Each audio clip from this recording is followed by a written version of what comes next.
Hello student. Last लेक्चरमध्ये आपण desorption आणि सॉप्शन म्हणजे काय ते पाहिलेलं होतं. डिसऑप्शन म्हणजे काय, रिमूव्ह करायचं आहे ॲडसॉर्ब झालेला सबस्टन्स फ्रॉम द सरफेस.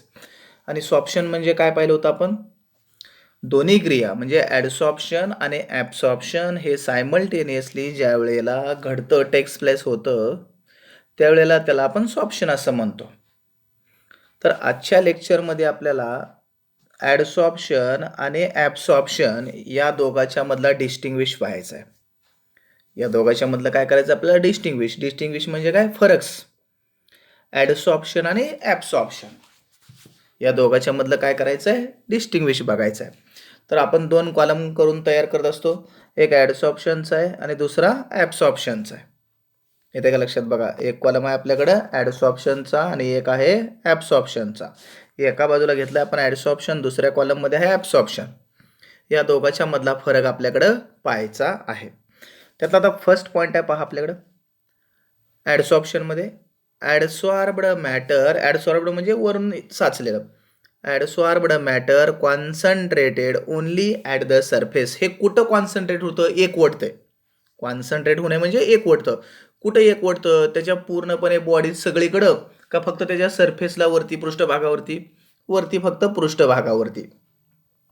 तर इकडं काय व्हायला पाहिजे, जो ॲडसॉर्ब मॅटर आहे हा काय म्हणलं आपल्याला, डिस्ट्रीब्युटेड. डिस्ट्रीब्युटेड म्हणजे सगळीकडे पसरणे, throughout the bulk. Bulk म्हणजे मोठ्या प्रमाणात. तो जो डिस्ट्रीब्यूट होतो, डिस्ट्रीब्यूट म्हणजे वाटून किंवा सगळीकडे विखुरतो, पूर्णपणे त्याच्या बॉडीमध्ये आतमध्ये विखुरला जातो. जो मॅटर आहे, पदार्थ आहे, तो काय करतो, सगळीकडे त्याच्या बल्क म्हणजे जास्त क्वांटिटीमध्ये, भरपूर प्रमाणात, मोठ्या प्रमाणात सगळीकडे पसरला जातो. तर ॲडसॉर्प्शनमध्ये काय होतं, जो मॅटर आहे, पदार्थ आहे, सबस्टन्स आहे, तो फक्त त्याच्या सरफेसवरतीच एकवटतो. आणि इकडे जर बघितलं आपण, कापूस घेतला, स्पंज, त्याच्यावरती पाणी म्हणजे मॅटर हा टाकला, तर काय होतो, तो त्याच्या एकाच ठिकाणी पसरतो का सगळीकडे? सगळीकडे डिस्ट्रीब्यूट होतो म्हणजे पसरतो. बल्क म्हणजे जास्त प्रमाणात सगळीकडे पसरला जातो.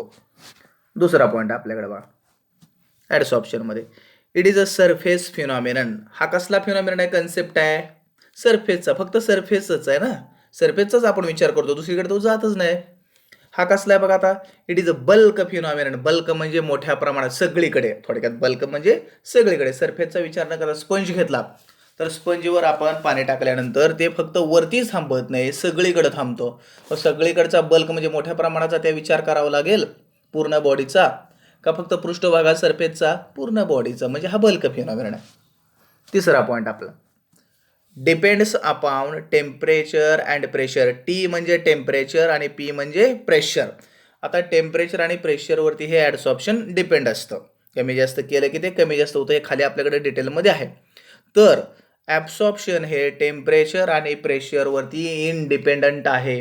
म्हणजे टेम्परेचर वाढवलं, प्रेशर वाढवलं, किंवा टेम्परेचर कमी केलं, प्रेशर कमी केलं, तरी त्याचा ॲब्सॉर्प्शनवरती कोणताही परिणाम होत नाही. का तर ही इनडिपेंडंट क्वांटिटी आहे ॲब्सॉर्प्शन. तर ॲडसॉर्प्शन ही टेम्परेचर आणि प्रेशरवरती डिपेंड आहे. कमी जास्त झाल्यानंतर ॲडसॉर्प्शन सुद्धा कमी जास्त होतं. तीन झाले पॉईंट. चौथा point, depends on surface area. बरोबर आहे, कोणावरती डिपेंड आहे हे, सरफेस एरियावरती. तर हे काय बघा, इंडिपेंडंट ऑफ सरफेस एरिया. आता इथं बघा आपल्याकडे माहिती आहे, सरफेस एरिया जेवढा जास्त तेवढा ॲडसॉर्ब्ड झालेला सबस्टन्स जास्त होईल, सगळीकडे पसरेल. इथं काय होणार आहे, आपल्याकडे इंडिपेंडन्स आहे, सरफेस एरियाचा काही संबंध नाही. स्पंजमध्ये आपण घेतलं, पाणी टाकलं, त्याचा काही संबंध नाही, म्हणजे इंडिपेंडंट आहे. पाचवा पॉईंट आपल्याकडे, हिट इज युहॉल्ड. हिट इज युहॉल्ड म्हणजे काय, बाहेर टाकणे. युहॉल्ड म्हणजे बाहेर टाकणे किंवा रिलीजड म्हणतो आपण. हिट इथं काय केली जाते, बाहेर टाकली जाते.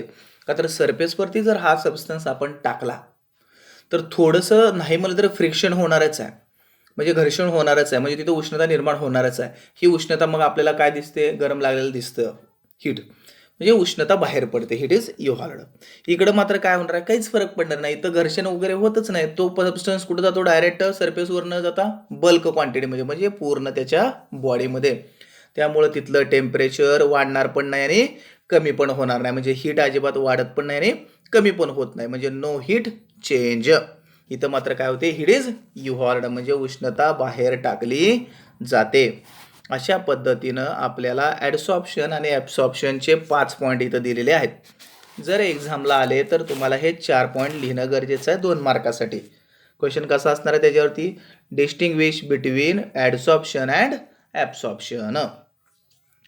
फक्त लक्षात काय ठेवायचं, ॲडसॉर्प्शन हा सरफेसचा कन्सेप्ट आहे, फक्त सरफेस पुरता विचार करतो वरती.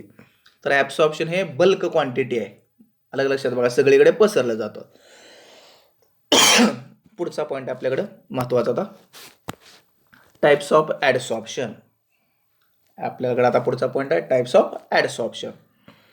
आता क्वेश्चन काय बघा, what are the different types of adsorption, त्याचे आपल्याला टाईप सांगायचे. पुढं काय म्हणलं, एक्सप्लेन, आणि ते काय करायचं आपल्याकडं एक्सप्लेन करायचे आहेत. तर ॲडसॉर्प्शनचे आपल्याकडे 2 टाईप आहेत. एक आहे फिजिकल ॲडसॉर्प्शन, तर दुसरा आहे केमिकल ॲडसॉर्प्शन. बघा, आजच्या लेक्चरला आपण फक्त फिजिकल ॲडसॉर्प्शन हे पाहणार आहोत, पुढच्या लेक्चरला आपण केमिकल ॲडसॉर्प्शन पाहूया. पण लक्षात कसं ठेवायचं तुम्ही, पहिला फिजिकल ॲडसॉर्प्शन, दुसरा केमिकल ॲडसॉर्प्शन. साधन सोपं तुम्हाला सांगतो, जे फिजिकल फोर्समुळे ॲडसॉर्प्शन घडतं त्याला फिजिकल ॲडसॉर्प्शन म्हणतात, आणि जे केमिकल फोर्समुळं, केमिकल बॉन्डमुळं जे घडतं त्याला केमिकल ॲडसॉर्प्शन असं म्हणलं जातं. जे ॲडसॉर्प्शन घडतं याचा अर्थ काय, एक सबस्टन्स दुसऱ्या सबस्टन्सवरती ॲडसॉर्ब्ड होतो, हे आपण पाठीमागे क्लिअर केलं आहे. येते का लक्षात बघा. फॉर एक्झाम्पल, आता गॅस मॉलिक्यूल आपण बघितलं, गॅस आपल्याकडे माहिती आहेत, नायट्रोजन, हायड्रोजन, ऑक्सिजन हे सगळे हवेत आहेत गॅस. हे गॅस काय होतात, कुठल्याही पदार्थावरती दुसऱ्या सरफेसवरती जाऊन ॲडसॉर्ब झालेले असतात. हे जर फिजिकल फोर्समुळे ॲडसॉर्ब झालं तर त्याला फिजिकल ॲडसॉर्प्शन म्हणायचं, आणि जर केमिकल फोर्समुळं हे झालं तर त्याला केमिकल ॲडसॉर्प्शन असं म्हणायचं. म्हणजे 2 टाईप आहेत, एक फिजिकल ॲडसॉर्प्शन, दुसरा केमिकल ॲडसॉर्प्शन. फिजिकल ॲडसॉर्प्शन फिजिकल फोर्समुळे घडतं, केमिकल फोर्समुळे घडतं. काय दिलं डेफिनेशन पहा, गॅस मोलिक्युल्स ॲडसॉर्ब्ड ऑन ॲडसॉर्बेंट, बरोबर आहे की, ॲडसॉर्ब्ड कोणावरती झाला म्हणून सांगितलंय, ॲडसॉर्बेंटवरती, ज्याच्यावरती होतो तो, बाय, कसा तयार झाला बघा, कशामुळं, means of weak van der Waals forces. Weak van der Waal forces म्हणजेच फिजिकल फोर्स. आता जर आपण 2 बघितलं, 10वीपर्यंत तुम्ही शिकलाय, एक फिजिकल फोर्स आहे, केमिकल फोर्स. यातला स्ट्रॉंग कुठला आहे, निश्चितच केमिकल बॉन्ड, आणि आपण फिजिकल बॉन्ड म्हणतो. यातला केमिकल बॉन्ड हा निश्चित स्ट्रॉंग असतो, फिजिकल बॉन्ड हा वीक असतो. म्हणून त्याचं नाव काय आपल्याकडं, विक वॅन्डरवॉल फोर्सेस. त्याचं नाव काय आपल्याकडं, विक वॅन्डरवॉल्स फोर्सेस. त्यालाच म्हणतो आपण, इथं दिले बघा ब्रॅकेटमध्ये, हे पण ब्रॅकेटमध्ये तुम्ही लिहून ठेवा, फिजिकल फोर्सेस. म्हणजे गॅस मॉलिक्यूल जो आहे तो ॲडसॉर्बेंटवरती काय झाला, ॲडसॉर्ब झाला. ॲडसॉर्बेंट कोणाला म्हणायचं, ज्याच्यावरती साचतं ते, आणि ॲडसॉर्बेट कोणाला म्हणायचं, जो साचतोय वरून तो. म्हणजे ॲडसॉर्बेट हा कोण झाला, गॅस मॉलिक्यूल. कोणावरती ॲडसॉर्ब झालाय म्हणून सांगितलंय, ॲडसॉर्बेंटवरती. आणि हे कुणामुळं घडलं म्हणून सांगितलंय, विक वॅन्डरवॉल फोर्सेस. म्हणजेच कुणामुळं घडलं, फिजिकल फोर्सेसमुळं. म्हणून याला काय म्हटलं आपण, फिजिकल ॲडसॉर्प्शन. लक्षात. आता याचे पुढे आपल्याकडे कॅरेक्टर्स दिले आहेत. याचे आपल्याकडे एक्सप्लेन म्हणले ना पुढं, याचे कॅरेक्टर्स किंवा वैशिष्ट्ये आपल्याकडे दिले आहेत. फर्स्ट, मी आत्ताच सांगितलं, यातला स्ट्रॉंग कुठला असणार आहे बॉन्ड, केमिकल. हा काय असणार आहे, वीक. दिले आपल्याकडे first point, it is a weak bond आहे हा. 2 नंबर आहे रिव्हर्सिबल. हा काय आपल्याकडं रिव्हर्सिबल आहे. आता जर बघितलं, ह्याच्याबरोबर सगळं केमिकलचं असणार आहे, येते का लक्षात बघा. तो इट इज अ स्ट्रॉंग असेल, हाही आपण रिव्हर्सिबल म्हणलंय, तो काय असणार आहे, इरिव्हर्सिबल असणार आहे. अलग लक्षात बघा.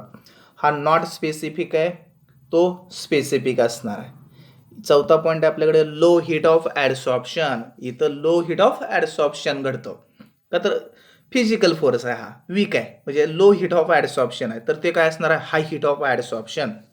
इथं काय म्हटलं, पुढचा 5वा point, may be multi layered, म्हणजे अनेक लेयर याच्यामध्ये असू शकतात. मे बी म्हणजे असू शकतात.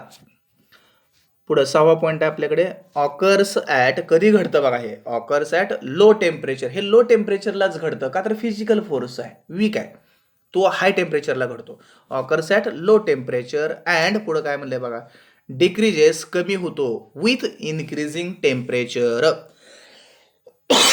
हे घडतेच कधी, लो टेम्परेचरला. जर आपण टेम्परेचर वाढवलं तर फिजिकल ॲडसॉर्प्शन हे काय होतं, कमी कमी व्हायला लागतं. येते का लक्षात बघा. हे घडतंयच कधी लो टेम्परेचरला आणि त्यातनंही आपण टेम्परेचर वाढवण्याचा प्रयत्न केला तर हे ॲडसॉर्प्शन आपल्याकडं कमी कमी व्हायला लागतं. हे केमिकलचं त्याच्याबरोबर रिव्हर्स असेल. येते का लक्षात बघा. पुन्हा एकदा बघा, फिजिकल ॲडसॉर्प्शन कुणाला म्हणायचं, विक वॅन फोर्सेसमुळे जे घडतं किंवा फिजिकल फोर्समुळे घडतं त्याला फिजिकल म्हणायचं. आणि जे केमिकल फोर्समुळे घडतं त्याला केमिकल म्हणायचं. कॅरेक्टरिस्टिक आहे त्याच्या, हे वीक आहे, केमिकल काय असेल स्ट्रॉंग. हे रिव्हर्सिबल आहे, ते इरिव्हर्सिबल. हे नॉट स्पेसिफिक आहे, ते स्पेसिफिक. हे लो हिट ऑफ ॲडसॉर्प्शन आहे, ते काय असेल हाय. हे मे बी मल्टी लेअर, ते काय असेल युनिमोलिक्युलर आहे, म्हणजे एकच लेअर. मल्टी म्हणजे अनेक लेअर असतील. इथं काय म्हणलं, ऑकर्स ॲट लो टेम्परेचर, ते काय असणार आहे occurs at high temperature and decreases with, ते ह्याच्याबरोबर रिव्हर्स असणार आहे. आलं का लक्षात बघा. अशा पद्धतीने हे पॉईंट व्यवस्थित तुम्ही लिहून काढायचे आणि व्यवस्थित याचं वाचन करायचं आहे. राहिलेला भाग आपण नेक्स्ट लेक्चरमध्ये बघूया. ओके.